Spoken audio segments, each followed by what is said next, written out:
지금도 수줍게 메시지를 보내며 시간이 되냐고 묻는 그녀. 누구에게 소개할 자신은 없지만 그녀와 비밀을 만든 것이 참 행복하다. 그녀는 내가 회사에서 가장 친하게 지내는 후배의 와이프이다. 좋아요, 구독, 알림 설정 부탁드려요.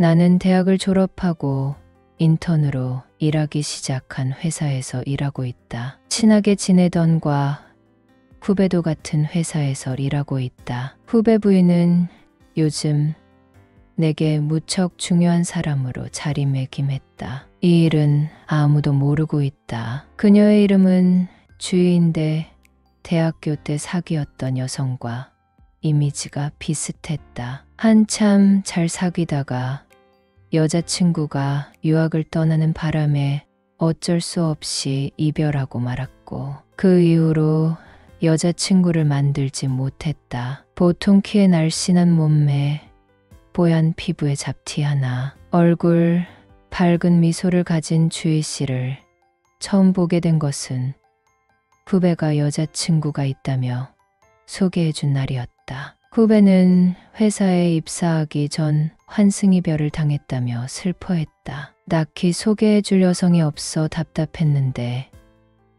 몇 달 후 후배에게 좋은 사람이 생겼다는 소식을 들었다. 한 호텔에서 프로포즈를 했고 결혼하기로 했다는 후배는 이제 지인들에게 그녀를 소개해주고 싶다고 했다. 나는 당장 만나보고 싶다며 갈비집에서 그녀를 만났다. 보자마자 전 여친이 생각났고 찬찬히 얘기를 나누다 보니 성격은 많이 달랐다. 선하고 고운 마음씨, 남자에게 칭찬을 잘해주는 예쁜 아가씨였다. 먹는 모습도 참 예뻤다. 후배에게 주희 씨 같은 사람 있으면 당장 소개해달라고 농담을 하기도 했다. 주희 씨는 남자친구가 자기보다 5살 어리지만 듬직한 모습에 반했다며 빨리 같이 살고 싶다고 했다. 주희 씨는 나보다 3살이 많았는데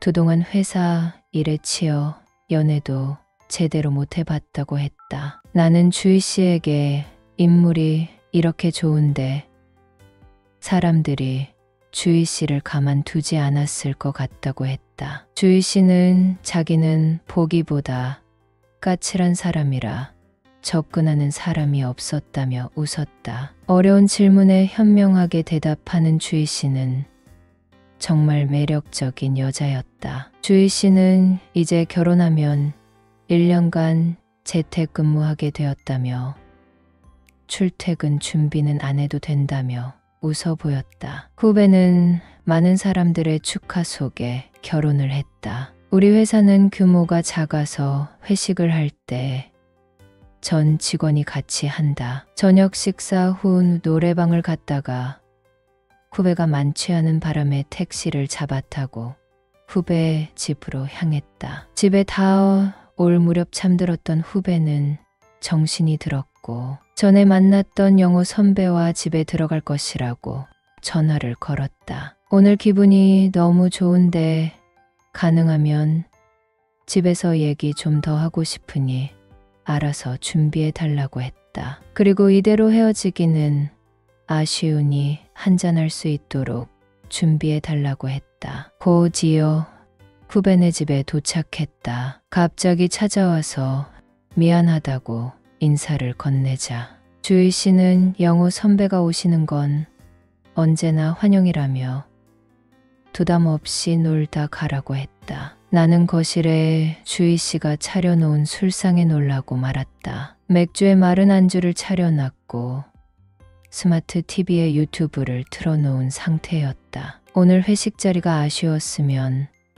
나머지 회포는 우리 집에서 풀면 되죠 하며 즐거운 시간을 보냈다. 주희 씨 노래 실력은 거의 가수급이었다. 후배는 어떤 인생을 살았길래 이렇게 예쁘고 배려심 많은 와이프를 만난 것일까?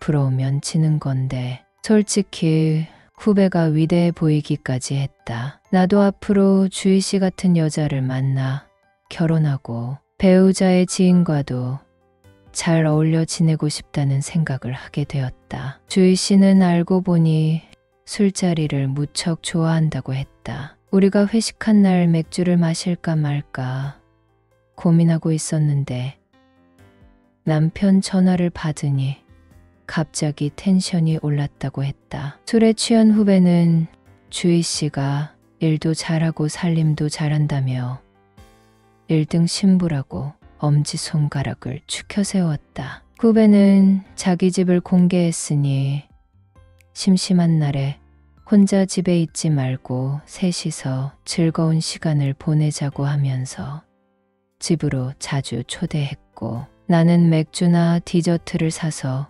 후배의 집에 놀러 가기도 했다. 우리 부모님은 지방에 계신데 대학 때부터 서울에서 자취를 했고 회사 근처 소형 아파트에서 자취를 하고 있었다. 부모님께 후배 부부와 잘 지낸다고 하니 제철 음식을 많이 보내주셨고 후배 집에서 단란하게 차려 먹는 생활을 이어갔다. 후배 집이 우리 집에서 1km 정도 떨어져 있어서 걸어서도 왔다 갔다 할 수 있었고 주말에 가까운 산에 등산을 가기도 했다. 하루는 회사에서 야근을 하고 퇴근하려는데 폭우가 쏟아졌다. 그날따라 지갑을 갖고 오지 않아서 우산을 사지 못해 발을 구르고 있었다. 그날 후배도 야근을 했는데 주희 씨가 이 상황을 알고 회사에 우리를 태우고 왔다. 나는 감사 인사를 하고 집에 내려달라고 했는데 비 오는 날 파전 먹고 가야지 혼자 가서 뭐 하냐고 억지로 자기 집에 데리고 갔다. 이렇게 마음 써줘서 고맙다고 인사하고 집에 가려고 하는데 내일 토요일이니 요즘 인기 있는 영화 보자며 넷플릭스를 켜는 것이었다. 영호 씨, 손님 방에 새 옷 있으니 씻고 와서 편하게 보세요라고 했고 주희 씨의 따뜻한 배려에 마음이 편해졌다. 후배는 영화를 조금 보다가 피곤하다며 방으로 들어갔고 나는 끝까지 영화를 같이 봤다. 다음 날 새벽에 혼자 사는 노총각 챙겨주니 주희 씨는 복 받을 거예요.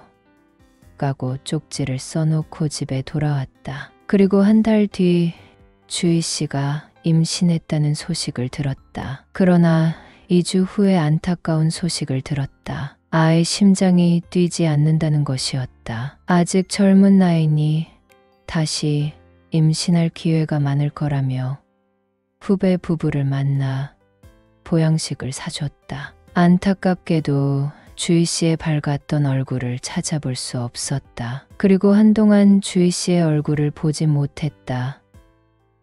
예전처럼 밝아지려면 시간이 필요할 거라 생각했기 때문이다. 후배는 3개월간 러시아로 출장을 가게 되었다. 유산한 아내가 마음에 걸리지만 회사의 부름에 따라야 하니 어쩔 수 없이 나서게 되었다. 후배는 귀국 전날 주희 씨의 연락처를 주면서 혹시 위급한 일이 생기면 나에게 전화하라고 했단다. 그러니 주희 씨 연락처를 저장해 달라고 부탁했다. 혼자 사는 나를 가족처럼 잘 챙겨준 주희 씨에게 은혜를 갚을 시간이 다가왔다는 느낌이 들었다. 주희 씨는 점점 기운을 내는 듯했다. 어느 금요일 저녁에 전화가 왔다. 주희 씨였다.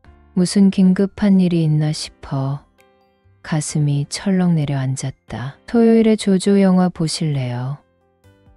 요즘 핫한 그 영화요 하며 소화기 너머로 밝은 주희 씨의 음성이 들렸다. 나는 주희 씨와 영화를 보고 게임도 하고 왔다. 먼저 어떤 말을 꺼내야 할지 몰라 망설이고 있는데 나 이제 괜찮아요. 검색해보니 유산하는 사람 정말 많더라고요. 다음에 건강한 아이 낳으면 되니 이제 그만 생각하려고요 하며 웃어 보였다. 나는 유명한 장어구이 집에 데려갔다. 주희 씨는 기운이 난다며 좋아했고 우리는 근처에 있는 강을 구경하고 베이커리 카페에 갔다. 주희 씨는 연신 사진을 찍더니 나 요즘 블로그 체험단 해요. 이 카페 방문한다고 신청했더니 운 좋게도 당첨이 됐지 뭐예요 하며 웃었고 예쁜 분이 제주도 좋네요 하며 칭찬해 줬다. 주희 씨는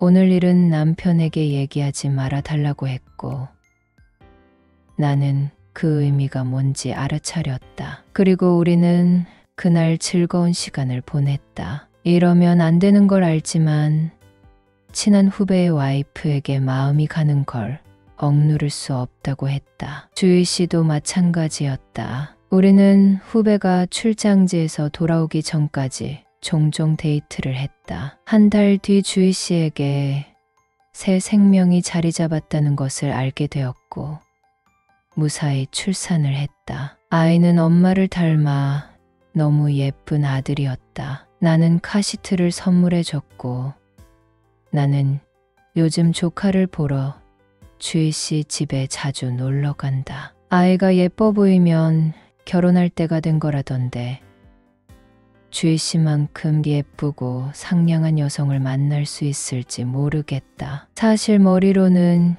이 관계를 잘 정리해야겠다는 생각이 들지만 주희 씨 같은 사람과 헤어질 생각에 두려움이 앞선다.